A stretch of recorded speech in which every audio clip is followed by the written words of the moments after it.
Bueno, buenos días. Suponemos que como nosotros hemos conectado la cámara, ustedes nos están viendo, estamos comenzando. Estamos estrenando cámara y también estamos estrenando un nuevo ciclo. Entonces, ustedes me van a permitir que antes de empezar con la doctora Merlinda Freire, yo les hable un poquito, apenitas 3, 4, 5 minutos sobre por qué estamos empezando este nuevo ciclo.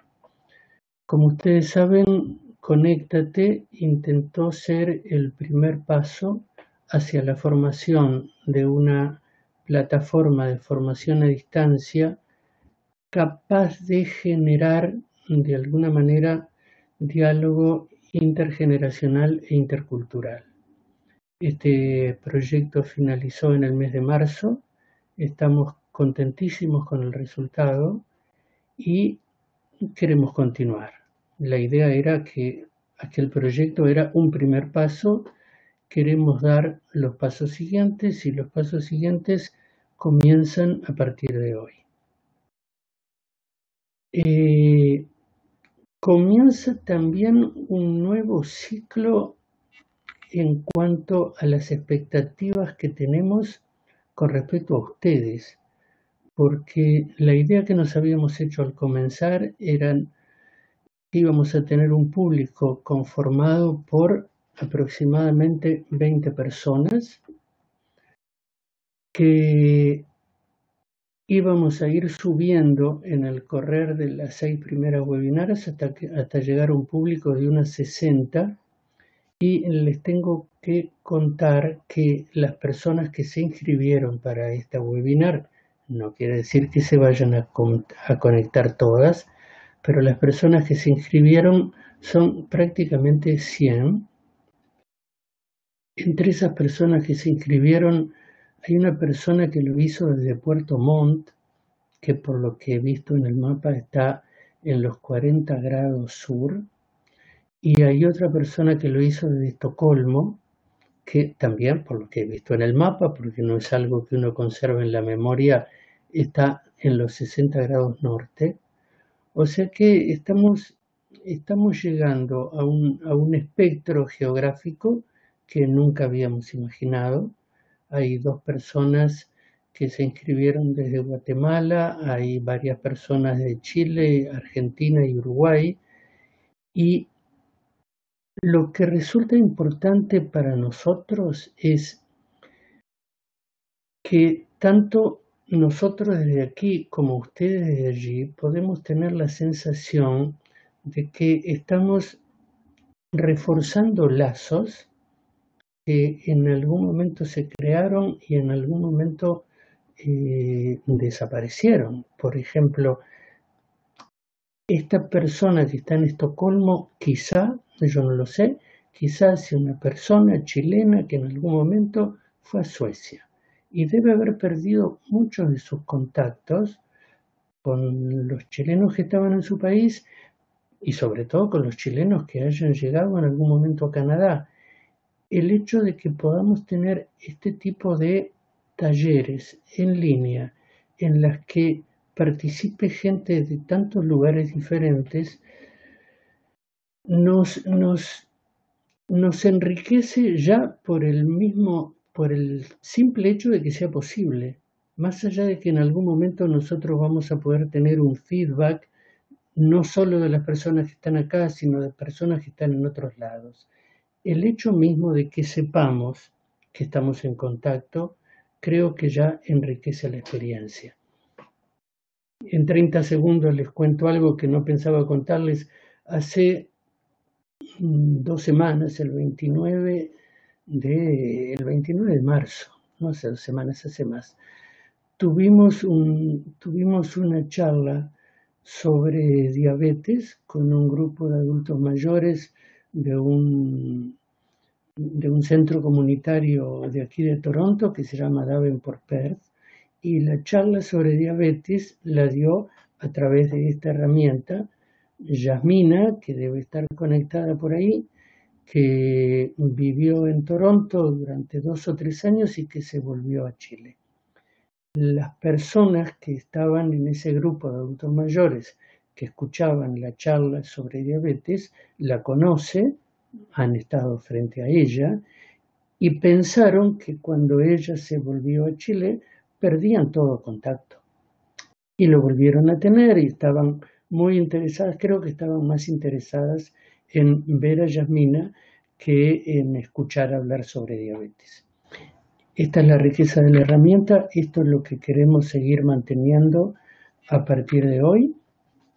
Y después de haberles contado esto, los voy a dejar con Marlinda Freire, que está aquí, que ustedes ya la han visto, y me gusta mucho presentar a la gente, así que ustedes me van a permitir que yo lea lo mismo que ustedes ya han visto en las comunicaciones que recibieron.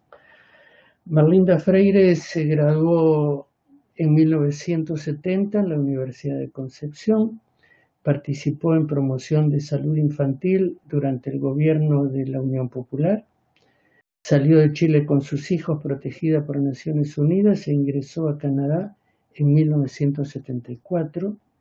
Como psiquiatra se ha dedicado a trabajar con poblaciones desposeídas y particularmente con víctimas de violencia organizada.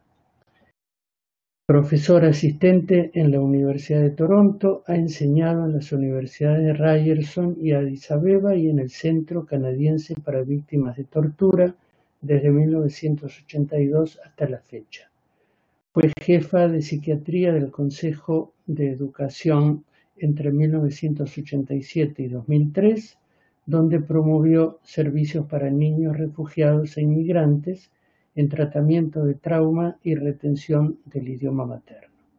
Trabajó en el Hospital for Sick Children entre 1994 y 2015 e integró el Comité de Salud Mental del Alto Comisionado para Refugiados de Naciones Unidas desde 2008 hasta 2012.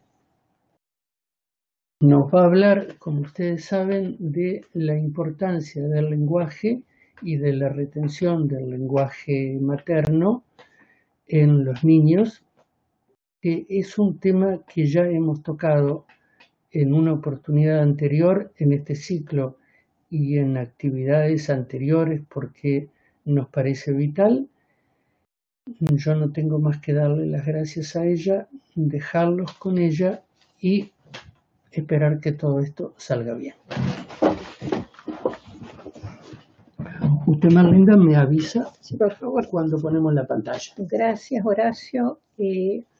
Buenos días a todos. Muchísimas gracias por estar con nosotros hoy día y por mostrar tanto interés en este tema. Yo personalmente creo que es primordial entender el valor del lenguaje materno en el establecimiento de la identidad y del desarrollo global de los individuos.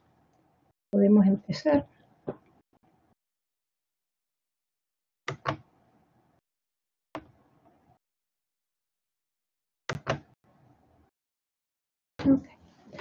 Okay.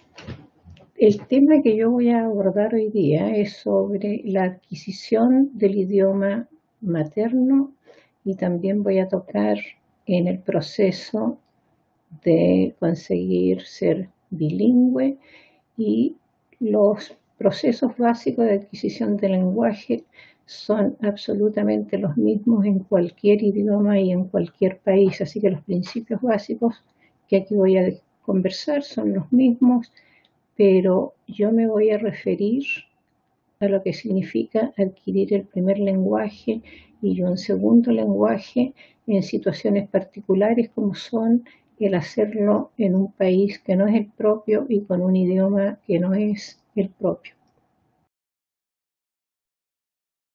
Aquí tenemos los cubos que presentan el desarrollo vital desde antes del nacimiento hasta el momento de la muerte. Me voy a referir a los primeros 5 cubos que vemos aquí en este gráfico, donde se establecen todos los hitos, todas las funciones primordiales del desarrollo e incluso se habla, la gente, los investigadores hablan de los primeros 2000 días desde el nacimiento del niño en términos de cómo se establecen estos procesos. Ahora, ¿por qué muestro esta etapa de desarrollo desde antes de nacimiento hasta el final de la vida? Es porque, por algo que yo no sé si ustedes saben, pero una persona que tiene su primer idioma establecido y deja de usarlo en algún momento en la veintena o treintena y el resto de su vida continúa hablando otro idioma, un segundo idioma o un tercer idioma, en el momento de la muerte la gente, nosotros volvemos al primer idioma. O sea, yo personalmente me voy a morir en español o mejor dicho en chileno. Ahora, si pensamos en recién llegados a países que no son los propios y con idiomas diferentes, estamos hablando de migrantes y refugiados. Todos los procesos en las poblaciones de refugiados, refugiadas, son más agudos, más abruptos y yo diría que bastante más difíciles. Ustedes habrán escuchado hablar de lo que se conoce como el choque cultural. Yo lo describo como un estado regresivo dependiente. Es cuando una persona, una familia, un grupo familiar, repentinamente se encuentra totalmente ignorante de su medio, no sabe las conductas que son apropiadas para el lugar nuevo y, por supuesto, no es que sean cosas difíciles, son las cosas del diario vivir. Por ejemplo, cuando los chilenos llegamos aquí a Canadá, hace 44 años, no sabíamos cómo bajarnos de los buses, por ejemplo, porque nadie nos decía que había que pararse en el primer peldaño de la escalera para salir del bus, así que perdíamos el paradero, es decir, tirábamos el timbre, el bus paraba, se abría la puerta, no sé, el bus paraba y se esperaba que uno bajara el primer peldaño y la puerta se abría, pero nosotros no teníamos idea. Y la otra cosa que era terriblemente punitiva era usar el teléfono. Felizmente no habían celulares en ese momento, entonces dejábamos este terror del teléfono en la casa, pero cuando los teléfonos sonaban, toda la familia arrancaba del teléfono, es decir, se alejaban del teléfono en vez de acercarse porque uno no sabía quién le iba a hablar y si uno iba a entender lo que le estaban diciendo en la línea. El choque cultural en este momento para los recién llegados sería el tener que llenar un formulario y le dicen que lo tiene que hacer a través del internet o va a pedir cualquier tipo de servicio y le presentan una computadora y le dicen usted puede usted puede sacar sus documentos sin necesidad de que nosotros se lo estemos dando. Es decir, la cosa tecnológica pasa a ser el choque cultural grandísimo de este momento para los recién llegados.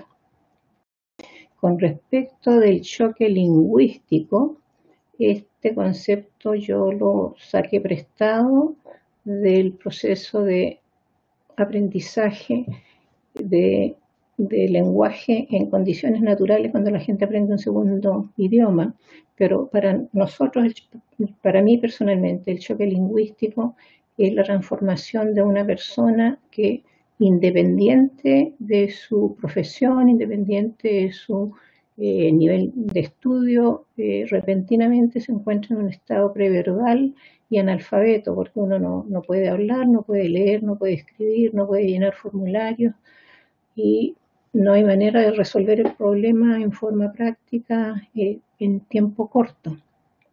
Entonces, esto realmente es la parte que normalmente la gente describe como lo más penalizado, lo más punitivo que le ocurre al recién llegado.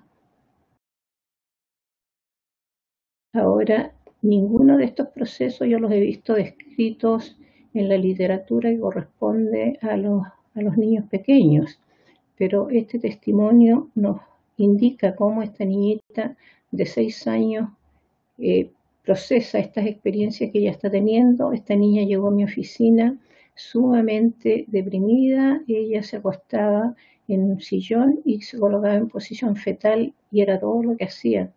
y así ocurrió por varias sesiones.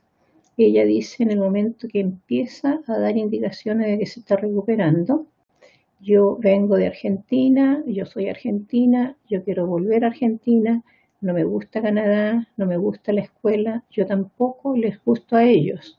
No puedo entender qué me dicen, echo de menos a mi gato y mi falda de cotelé que mi mamá no me trajo porque dijo que me quedaba muy chica. Y ahora no sé cómo ponerme esta estúpida ropa de nieve.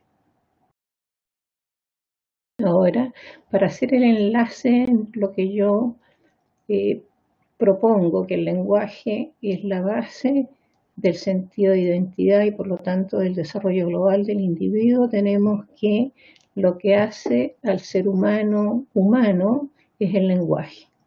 Y esto le permite ser un ser lingüístico, posteriormente un ser social, y el lenguaje se transforma en el universo del niño y por lo tanto del individuo. Si miramos este gráfico, nos damos cuenta que absolutamente todos los aspectos de la vida pasan a través del lenguaje. No hay ningún aspecto que nosotros experimentemos donde no haya lenguaje. Si ustedes se comunican con ustedes mismos en forma introspectiva o están pensando en algo, eso es lenguaje. Si se comunican con su medio humano alrededor, eso es lenguaje. Si están pensando en el trabajo, aunque lo hagan en forma mecánica o como sea, siempre hay un proceso de pensamiento. Pensamiento es lenguaje.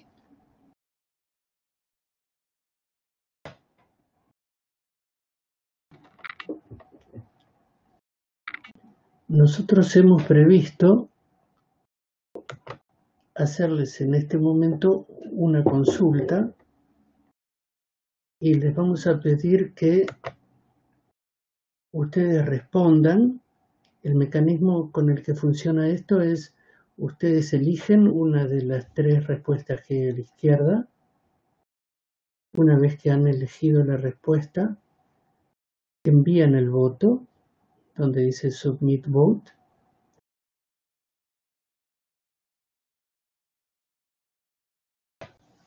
Algunos de ustedes ya están votando. El sentido de la pregunta es ubicarnos, tanto nosotros como ustedes, en qué medida ustedes han visto esto como un problema y en qué medida se han sentido ayudados como para resolver ese problema.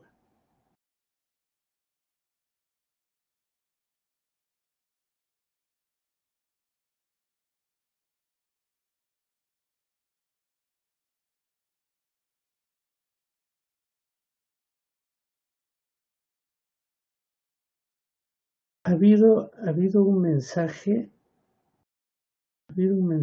que apareció brevemente en la pantalla, pero yo no llegué a leerlo. Así que les pedimos que si alguno de ustedes mandó un mensaje que no es de la encuesta, lo vuelva a enviar, así nosotros lo podemos leer. Bueno,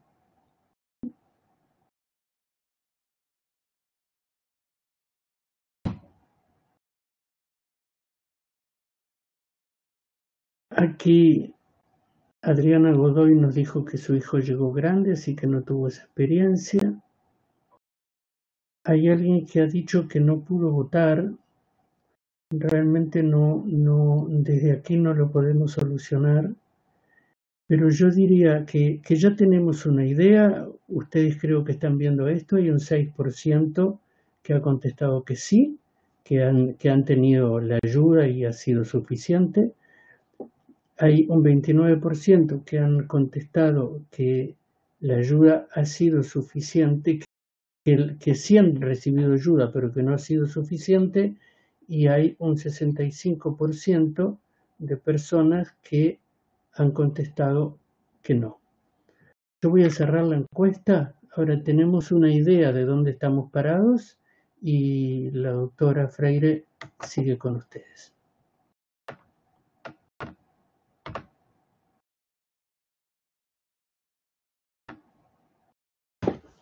Ok.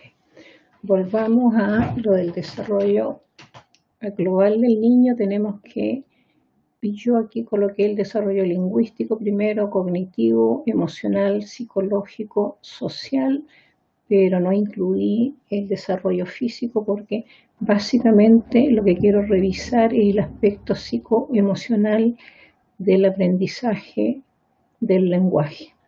Y todos estos procesos se dan en forma paralela, pero el desarrollo lingüístico, y voy a usar la palabra líder, pareciera llevar el liderazgo del resto del desarrollo.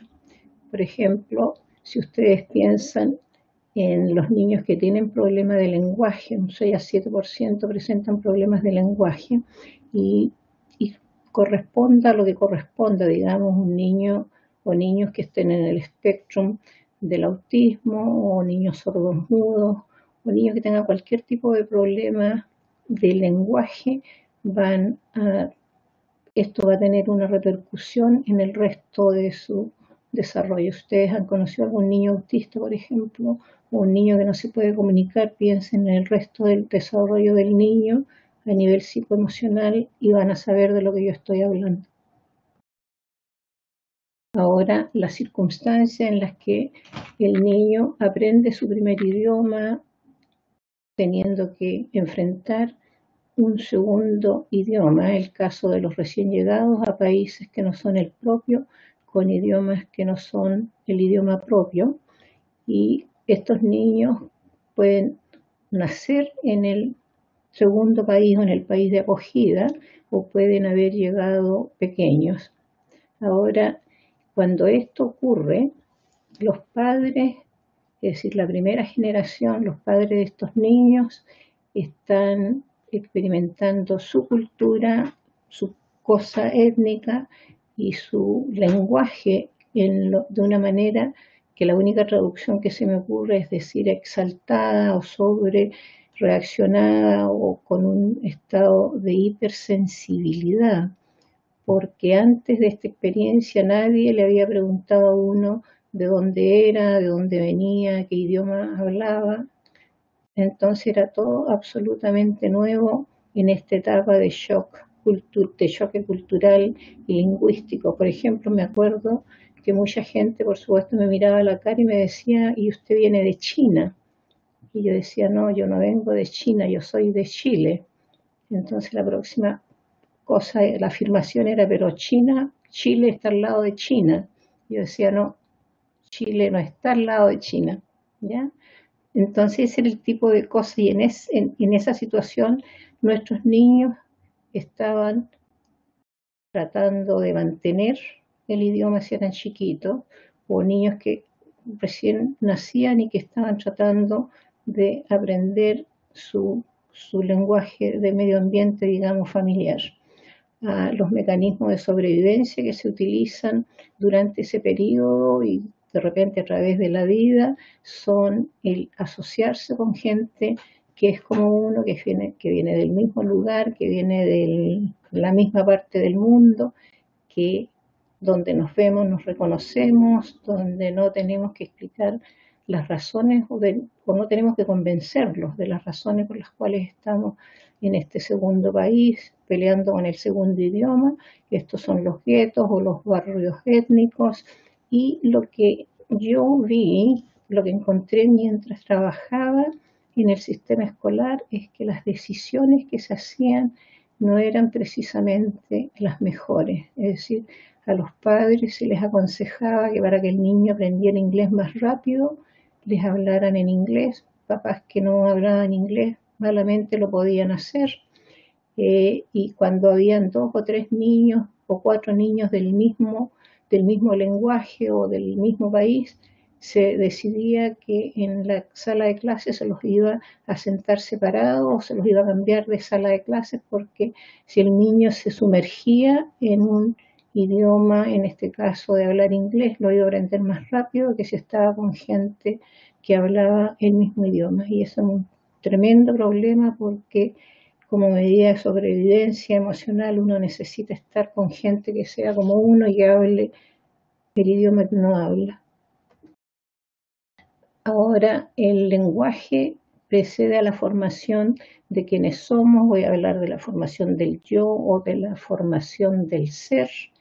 Y el lenguaje también alimenta a ese yo a través de toda la vida. Aun cuando hayan gaps, aun cuando haya ocurrido muchísimo tiempo en que uno no ha usado ese idioma, si se acuerdan, yo dije que yo me voy a morir en español. El lenguaje es el problema número 1 en el país de acogida. Si ustedes colocan a 100 personas recién llegadas y le preguntan cuál es el problema mayor que están experimentando a la llegada, van a decir que la dificultad de comunicarse, de no poder hablar, de no entender, de no leer, de no escribir, pero el lenguaje mantiene esa misma posición de por vida para un alto porcentaje de emigrantes y refugiados. Hay un porcentaje más bien alto de gente que permanece monocultural y monolingüe y se pasa a través de la vida en esa posición. Gente que físicamente está en el país nuevo, pero emocionalmente sigue en su país de origen, leen sus diarios del país de origen, escuchan las radios, la telenovela, saben lo que está pasando políticamente allá, pero no saben lo que está ocurriendo acá, ni hablan el idioma lo suficiente como para ser capaces de integrarse y de arreglárselas bien en el segundo idioma. Ahora, el lenguaje es el aspecto más importante de una cultura y por lo tanto el más difícil de cambiar. Y la gente siempre se pregunta por qué se produce esa cosa, ¿ya? Y esto es porque el lenguaje tiene memoria emocional. El lenguaje no se aprende en un vacío. El lenguaje se aprende como parte de la cultura con una carga emocional grande, muy grande.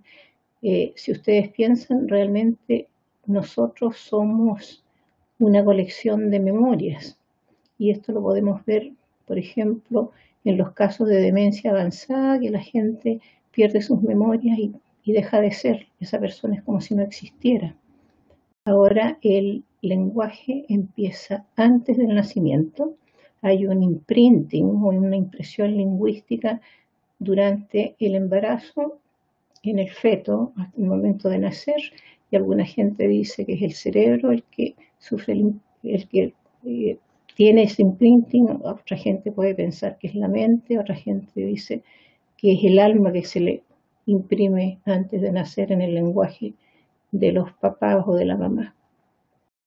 Ahora sabemos, de acuerdo a las investigaciones que se hacen, que hay niños recién nacidos que son bilingües y que tienen el potencial de ser trilingües o de hablar más idiomas al momento de nacer. A veces me han preguntado, pero ¿cómo se va a saber si el niño es bilingüe si no habla? Un recién nacido no habla. Bueno, esto se hace en las investigaciones, se hacía a través de electrodos, antes, ahora a través de neuroimágenes, donde se ve qué partes del cerebro se estimulan, la parte del lenguaje que se estimula cuando el niño, el recién nacido, reconoce un idioma que normalmente es el idioma materno. Perdón.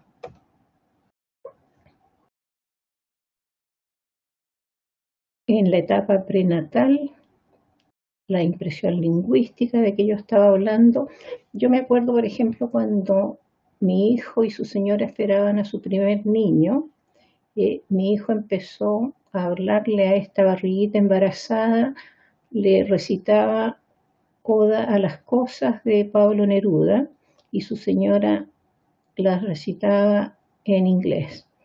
Cuando mi nieto Oscar nació y él estaba incómodo, no sabían cómo tranquilizarlo, alguno de ellos empezaba a recitarle este poema y era evidente que el niño se quedaba bien tranquilito, escuchaba y se tranquilizaba, es decir, el lenguaje tenía el efecto relajante, el soothing effect que se habla, porque reconocía el poema. Ahora los psicoanalistas argentinos Greenberg hablan que durante este periodo prenatal es que uno aprende la música del lenguaje, que sería la entonación, el ritmo, la fluencia, y eso se produciría ya antes de nacer. Por ejemplo, yo hablaría inglés con música chilena, que es mi acento, que no me lo voy a poder sacar porque llegué adulta aquí a Canadá. Ellos también hablan del lenguaje nativo o materno como que es rico, que tiene una riqueza increíble, como la leche materna, y hablan del segundo idioma o de otros idiomas que uno aprende, sobre todo si se hace en forma forzada, como sería como tomar leche agria, dicen ellos. Ahora, después que el niño nace, la primera manifestación lingüística del niño realmente es el primer grito o el llanto que el niño tiene al nacer, pero esto se refuerza, la impresión lingüística se refuerza a través de las canciones de cuna, a través de los arrullos, que después son seguidos por los balbuceos o el parloteo del recién nacido. Por ejemplo, yo no me imagino cantando una canción de cuna a un nieto en inglés. Y no es que no me pudiera aprender las líricas, las puedo leer, pero emocionalmente no siento ninguna conexión con la canción, de manera que no lo hago. Y esto de los arrullos y los balbuceos del niño, hay gente que me ha dicho, yo nunca le hablé como guagua a mi bebé, nunca le hablé como habla la gente a las guaguitas, qué sé yo, porque yo quiero que aprenda o quise que aprendiera el idioma bien y correcto desde el comienzo.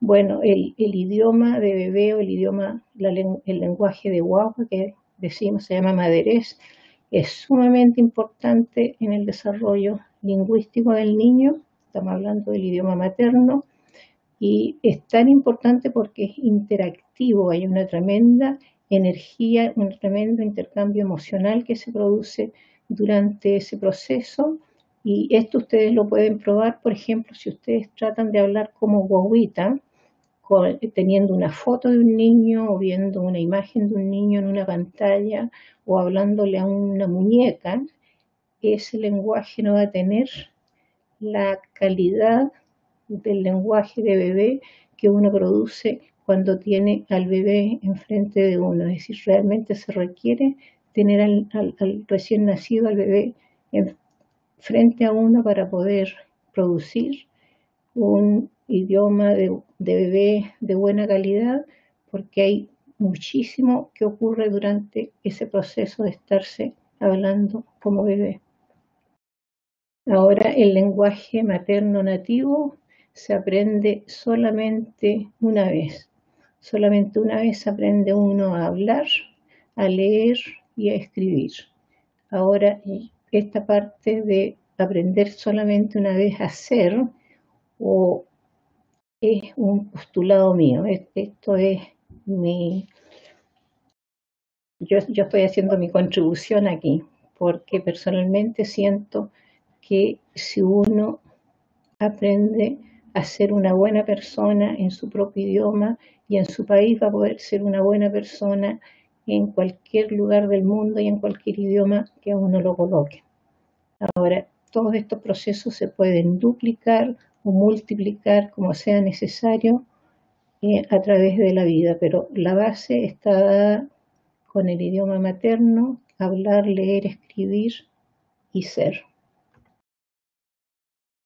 Ahora, ¿cuánto toma aprender un segundo idioma? Siempre que el primer idioma esté bien establecido, porque cualquier idioma que uno aprenda va a construirlo sobre el primer idioma. Por eso es tan importante que la base exista, un idioma materno nativo bien establecido.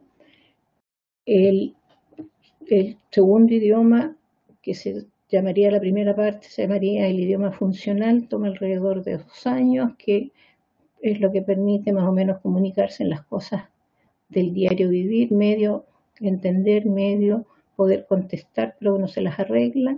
Pero para tener un nivel académico del segundo idioma, para labores académicas se requiere de 5 y hasta 9 años se habla. La mayoría de los estudios hablan de 7 años, pero hay estudios que hablan hasta de 9 años. Ahora la gente siempre dice que los niños aprenden el segundo idioma mucho más rápido que los adultos, pero hay gente que desafía este concepto y yo no estoy de acuerdo con el concepto tampoco. Yo no creo que los niños aprendan más rápido el segundo idioma por varias razones. Los niños empiezan a explorar el segundo idioma mientras están explorando el primero, no tienen inhibiciones, no tienen sentido de ridículo, no tienen esta sensación de que todo el mundo se va a reír de ellos, de cómo hablan o cómo dicen las cosas, y realmente eso significa que el niño aparezca como hablando el segundo idioma más rápido que los adultos. Los adultos tienen mucho más idiomas en su primer idioma que lo pueden duplicar que el niño que está recién aprendiendo el segundo idioma y aprendiendo el primero también. ¿Ya? La fachada lingüística se refiere a cuando uno presenta una fachada de saber el lenguaje bastante más de lo que realmente uno lo domina o lo conoce. Ahora, el problema está en empezar a aprender otros idiomas en un medio subtractivo. Si se trata de mantener el idioma nativo y se le agregan los nuevos idiomas, sea francés, sea inglés o cualquier otro idioma, si se hace en forma aditiva no hay absolutamente ningún problema, es un proceso de tremendo enriquecimiento, pero los sistemas escolares en general, aquí en Canadá el sistema escolar es subtractivo y realmente las clases que se dan en idiomas maternos es por actividades que los padres exigen, los padres piden o las asociaciones étnicas ofrecen clases de sus idiomas propios los días sábados, por ejemplo, domingo, pero el sistema escolar introduce el lenguaje nuevo despreocupándose totalmente del idioma que el niño trae. Hay una lingüista que ha escrito mucho sobre este tema y ella dice que aquí es en la única situación en que las matemáticas fallan. Ella dice que 1 más 1 es siempre 2, pero un niño chiquito que nace en este país llega a la escuela empezando a aprender un idioma, tiene un idioma, la escuela le introduce el segundo idioma y el resultado puede ser menos de 2. No solamente 2, sino que menos de 2, significando que el niño puede terminar, y esto se ve y es tremendamente doloroso, puede terminar hablando un mal idioma materno nativo o no hablarlo, puede terminar hablando un segundo idioma mal, muy pobre, y el resultado con todas las secuelas que ustedes se puedan imaginar con respecto de la vida académica y de trabajo de ese niño. Ahora, de la misma manera como toma tanto tiempo dominar un segundo idioma, perder el primer idioma toma no tiempo prácticamente.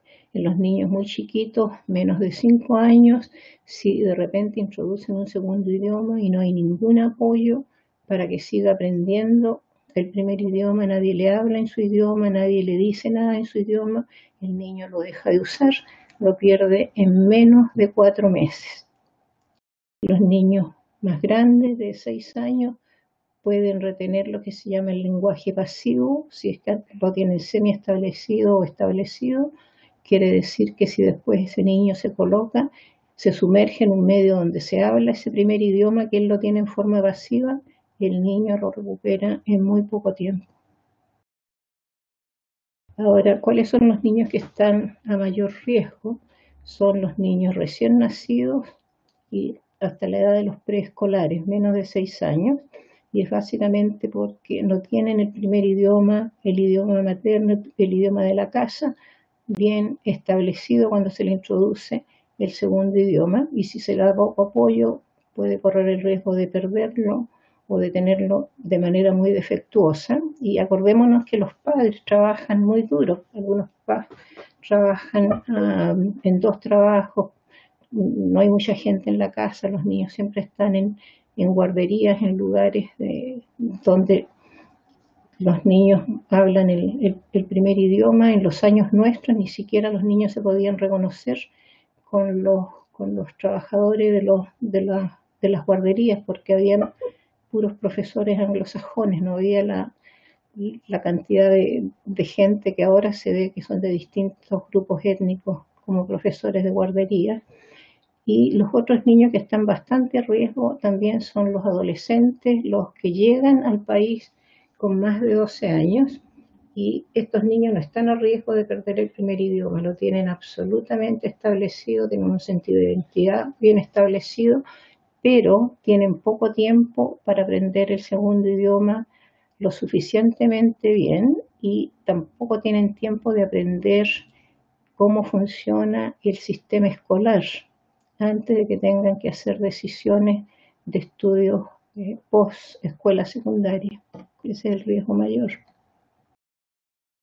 Otros factores adicionales para que estos procesos de aprendizaje de idioma materno y de segundo idioma o tercer idioma ocurran en forma fluida y bien ocurren en familias en que los padres vienen de un background rural, que tienen un nivel socioeconómico bajo, que tienen un nivel educacional bajo, que tienen un nivel de números, y no sé cómo se traduce, también bajo, porque van a tener, esta gente tiene, y viene con esa desventaja, los padres, van a tener un lenguaje materno o nativo limitado. No tiene la riqueza de un idioma bien desarrollado, un idioma sofisticado. También estas familias pueden tener traumas activos, pueden tener traumas no resueltos, duelos crónicos, familia que está desaparecida, familia que está en la cárcel, familias que se desintegraron y viven en distintos países con poco contacto y que no consiguen reunificación. Y por supuesto que existen en todas partes del mundo las familias no verbales, gente que no se comunica o se comunican a través de monosílabos, y un idioma para que se aprenda y se desarrolla tiene que hablarse. Todas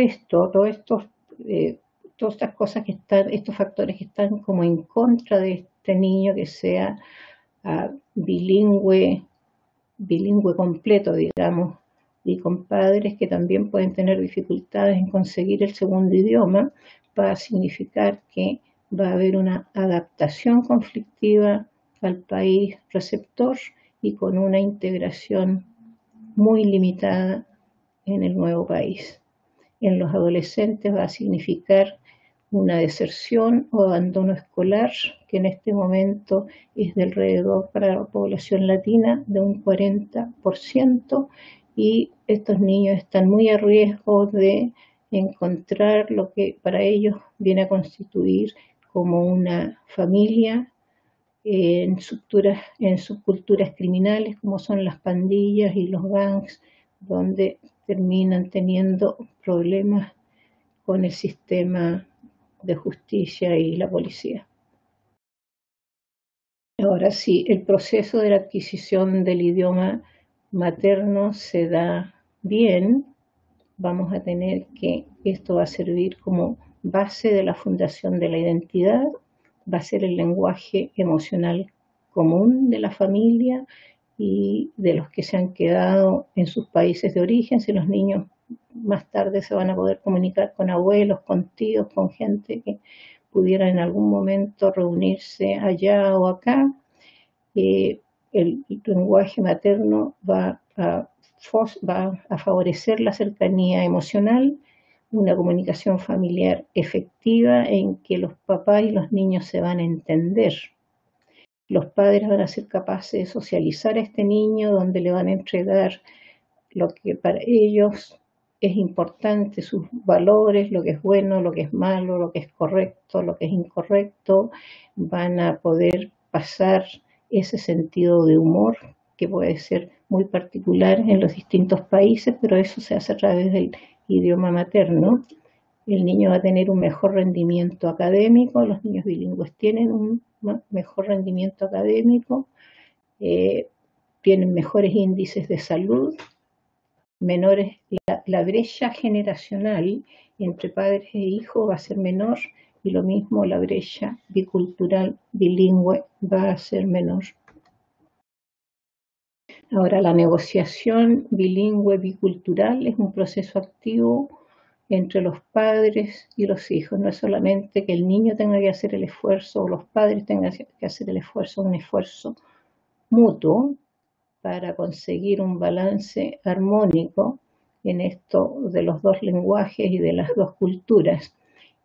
Ojalá los padres aprendan suficiente del nuevo idioma y se integren lo suficientemente bien en la nueva cultura, y que los hijos aprendan el idioma materno nativo, que tengan ese background de chileno, colombiano o lo que sea, pero que sea el de los padres y de la familia que se quedó en su lugar de origen.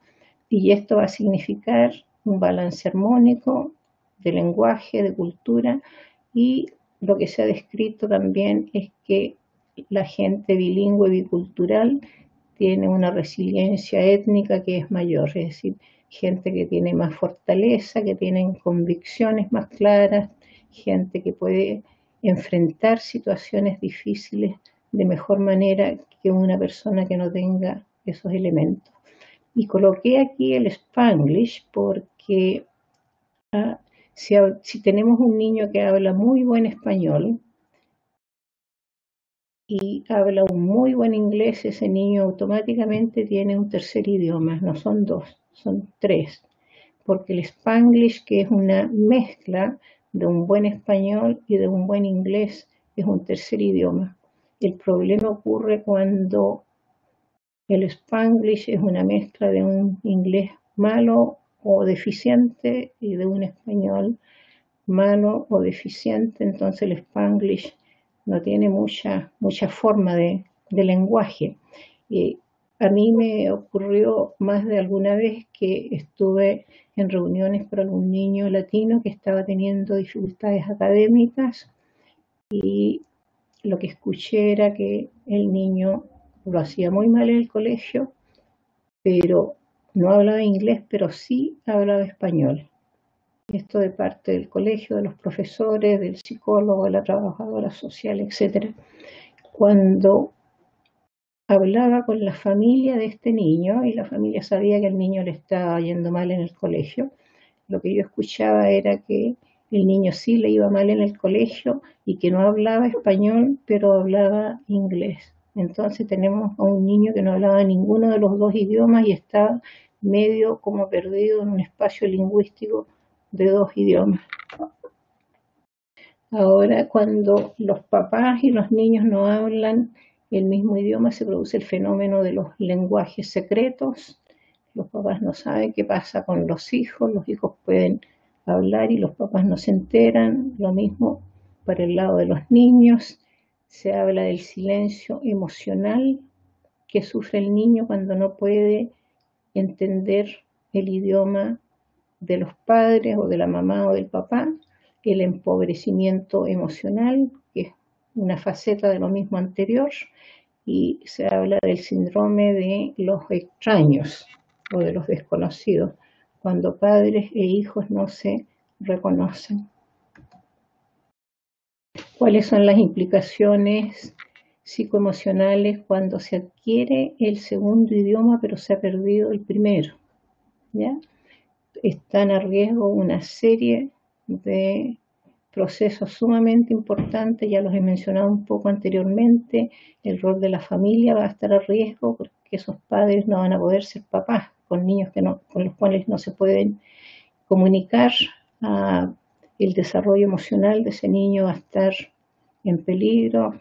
Hablamos del silencio emocional, del empobrecimiento emocional, la socialización. Esos padres no van a poder transmitir a esos niños lo importante que es para ellos su cultura, lo que ellos creen, lo que es importante para la vida en el país de origen. La adquisición del segundo idioma va a estar a riesgo porque no tiene una base desde donde construirse bien, y por lo tanto el desarrollo académico y además otros factores que no tenemos tiempo de revisar.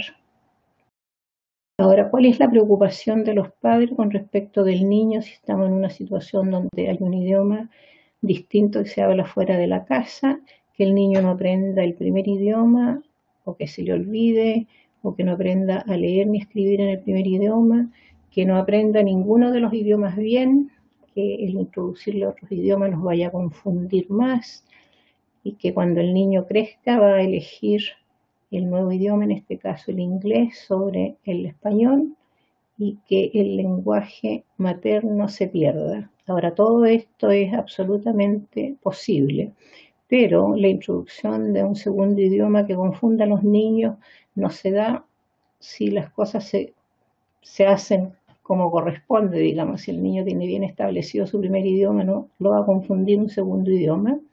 Que el niño no aprenda a leer ni escribir es una cosa frecuente, pero que siquiera hable el primer idioma va a ser importante, y si consiguen que lo hablen hasta una edad en que ya esté establecido el idioma, si el niño después elige comunicarse en el segundo idioma, y que es natural, porque en algún momento ese idioma pasa a ser el idioma más que el niño domina mejor. Entonces el español pasa a ser un idioma subordinado, pero el niño debería seguir hablando en su idioma materno en su casa, y con el resto de la gente, puede, incluso con los hermanos, puede hablar en el segundo idioma, porque el idioma nativo ya está establecido, y que el idioma materno se pierda, sí se va a perder. Se va a perder en algún momento, pero ojalá no ocurra demasiado rápido, ojalá que sea un proceso más lento, que la primera generación mantiene su idioma, que la segunda generación, que nuestros hijos hablen el idioma, es fantástico, y que los niños mantengan, los nietos aprendan el idioma, a lo mejor en forma no tan perfecta, pero que lo tengan, es sumamente importante, y así que tome varias generaciones que el idioma y la cultura, se haga el switch de idioma y de cultura. Por ejemplo, yo me identifico como chilena, mis hijos se identifican como chilenos y mis nietos se identifican como canadienses, pero chilenos, todavía chilenos. Hace un tiempo uno de mis nietos estaba en la guardería y los profesores quisieron saber si tenían concepto de apellido, de last name. Entonces empezaron a preguntarle a los niños cómo se llamaban, el nombre completo. Y los niños decían su nombre completo. Cuando tocó que le preguntaron a mi nieto dijo Oscar Chile. Y uno puede entender por qué él escucha esto de Chile, gente que va a Chile, gente que vuelve a Chile, alguien que le mandó un regalito de Chile. Entonces, la cosa étnica, la cosa lingüística, cultural, todavía se mantiene en esta tercera generación. Este estudio lo hicimos con la doctora Bernhardt el año 99 con preescolares latinos. Nosotros elegimos un daycare que era parte de un programa de inglés como segunda lengua para padres. Entonces pensamos, estos profesores tienen que tener conocimiento sobre la cosa lingüística, pero los profesores no tenían idea. Cuando logramos juntar 11 niños de habla hispana, y cuando le preguntábamos a los profesores que de dónde eran estos niños que hablaban español, las respuestas siempre fueron habla español, así que es de España, o habla español, es de México. Es decir, eran los dos países, los estereotipos. Había un solo niño mexicano en la muestra, y los profesores no tenían conocimiento de los beneficios de que el niño aprendiera. Estos niñitos eran chiquititos, algunos habían nacido acá, de los beneficios de adquirir y mantener el primer idioma. Pero los padres en forma intuitiva tenían un entendimiento muy fuerte del valor emocional de su idioma en su manejo con los niños. no estaban dispuestos a hablarle a los niños en otro idioma que no fuera el español.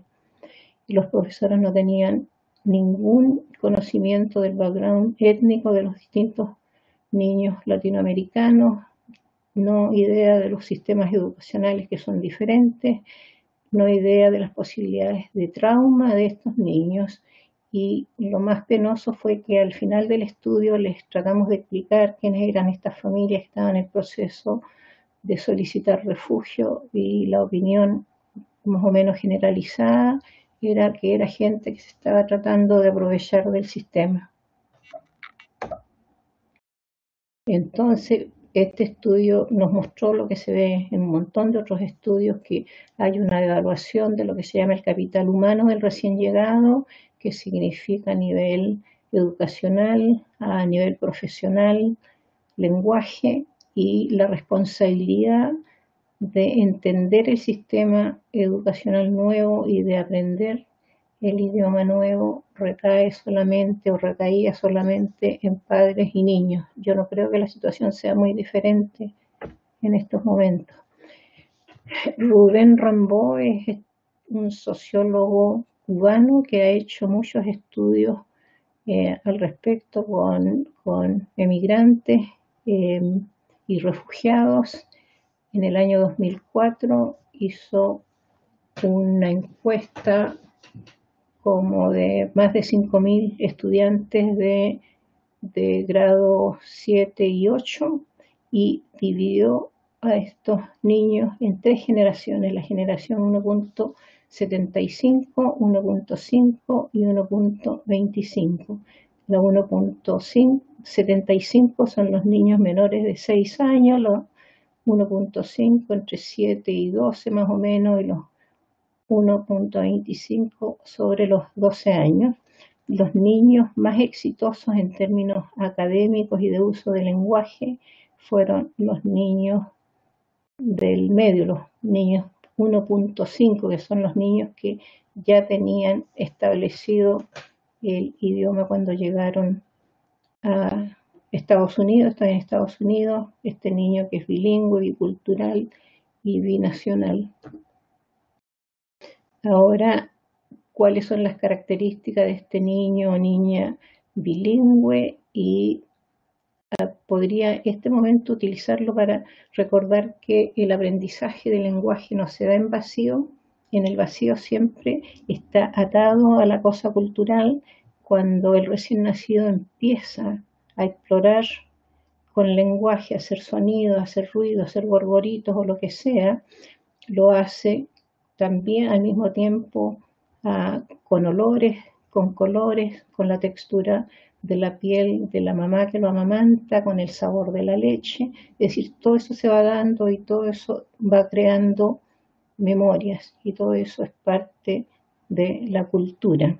Pero este niño que es, o niña que es bilingüe, va a ser una personita que va a ser lingüísticamente, académicamente y socialmente más competente que un monolingual. Como adulto va a tener un sólido sentido de identidad, va a tener muy buena salud mental y física, van a vivir más años. La gente pregunta por qué. Hay muchas razones y cosas tan sencillas como que se dice que el bilingüe, si está aquí y sabe español y inglés, por ejemplo, si toma un tarro de conserva va a poder leer y va a saber la fecha de expiración del tarro, o si tiene cosas que él no o ella no debería comer. Esta personita bilingüe va a tener un alto grado de satisfacción en su vida y va a hacer una tremenda contribución a la sociedad. Este testimonio, voy a presentar un par de testimonios.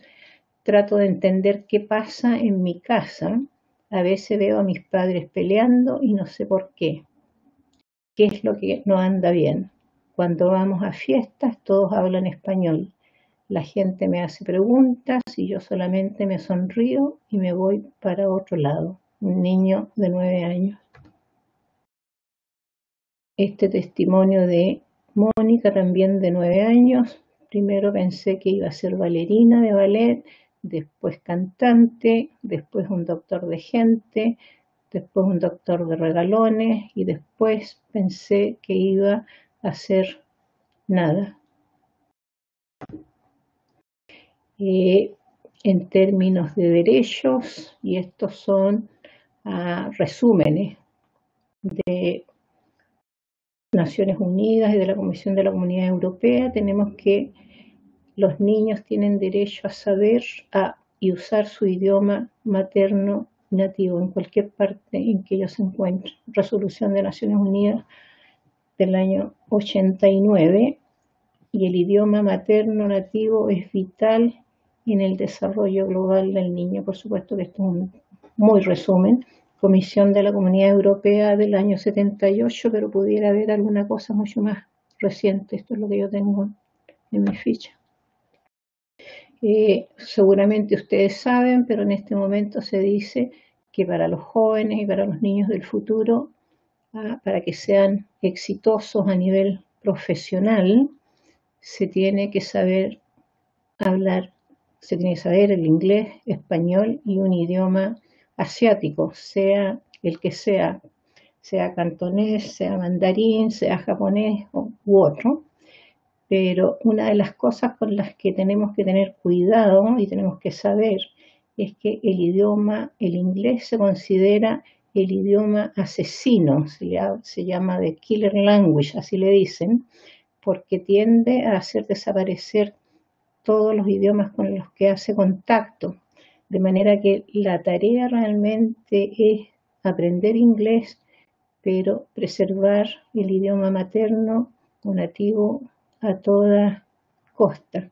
Es decir, hay que tratar de hacerlo.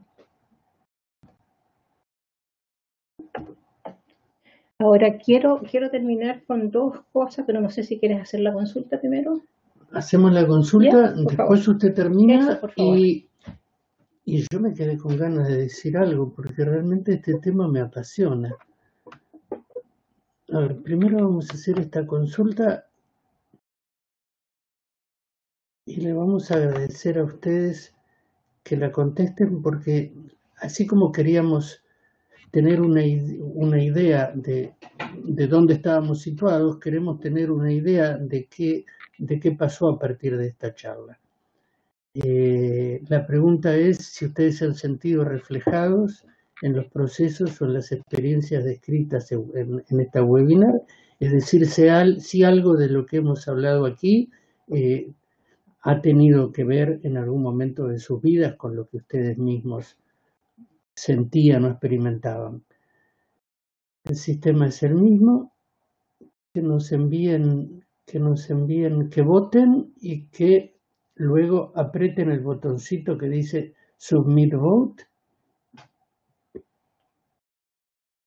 Alguien desde Tóbico dijo que su respuesta era que sí. Ustedes vieron, porque en la pantalla está muy clarito, ustedes vieron que a la izquierda está el sí, el no y el circulito donde ustedes tendrían que hacer clic.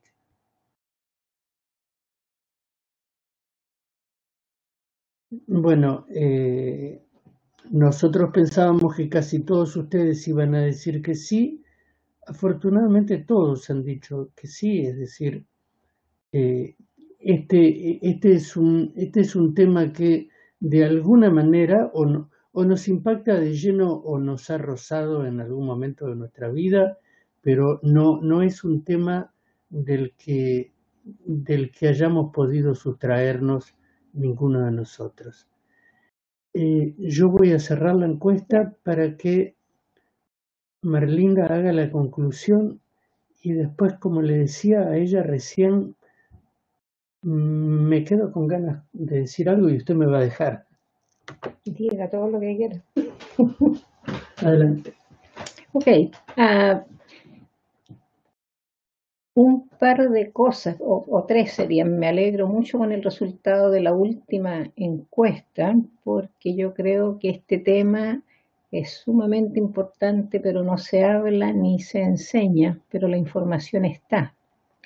La segunda cosa sería que usé algunos ejemplos personales, pero no es porque esté preocupada yo misma, que no es por ser egocéntrica, digamos, sino que porque los ejemplos personales tienden a que la gente los recuerde con un poco más de facilidad.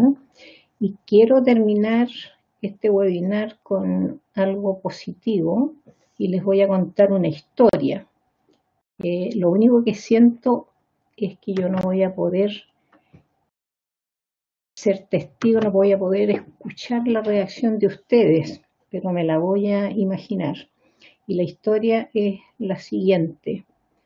Había una mamá ratona que andaba con sus ratoncitos caminando por el pasillo de una casa, de lo más tranquila, cuando de repente apareció un feroz gato que se puso a perseguir a la familia y la mamá, aterrorizada con sus ratoncitos arrancando por el pasillo, pero el gato consiguió arrinconarlos. Entonces, cuando ya parecía que esto iba a ser todo para la familia ratona, la mamá se enfrenta al gato y se pone a ladrar a todo pulmón. Como buen gato, el gato se aterroriza y sale corriendo y la mamá ratona trata de tranquilizarse, ella primero trata de tranquilizar a sus hijitos, a sus ratoncitos, y enseguida les dice: hijitos, que esta lección de hoy día no se les olvide nunca. Yo antes les había dicho, pero ahora se van a acordar mejor.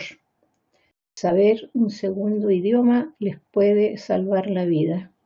Y muchas gracias y tengan un buen fin de semana. Hágame un lugarcito, así yo me despido. Espero que todos ustedes se hayan sentido como la encuesta decía, espero que se hayan sentido cercanos al tema, preocupados por el tema. A mí lo que me quedó por decir cuando escuchaba a Marlinda es algo que también nos pasó en la charla anterior, en que Ana Teresa Pérez nos habló de este mismo tema desde